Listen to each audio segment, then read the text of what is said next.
So, as you noticed, and watch really carefully when I do the bottom half of the leaf too, because that's just the top half of the leaf. I followed that line that's straight down the middle of that leaf the entire time. My brush was never not touching that line.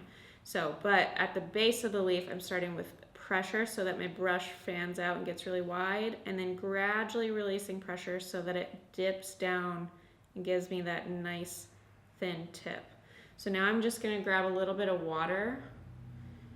You can grab more paint if you want to, if your brush is feeling really dry, but I noticed my brush was feeling, or not enough paint. I noticed my brush was feeling dry, so I grabbed water. So for the bottom half of your leaf, you're going to literally start at the same spot and hug that middle line the whole time, but just dipping below. So gradually release that pressure and meet that tip. Okay? One thing that I notice a lot of people do when they're first starting to paint like this is they go way too quickly. So they will pressure, release, and flick. And then for the bottom half of the leaf, they'll do the same thing and totally miss the two tips of both sides of the leaf.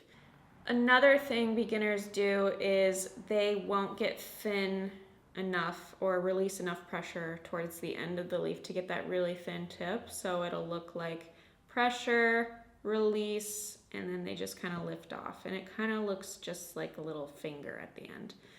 Whereas if you were to just drag it out a little bit more and put your brush straight up like this, you could get a really thin tip. But essentially what you're doing is you're starting at that 50-degree angle and gradually applying pressure, as much pressure as you can. And you see how my brush goes at a complete 90-degree angle.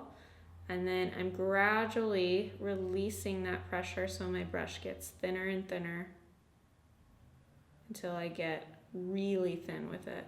And then same thing for the bottom. Start at the same spot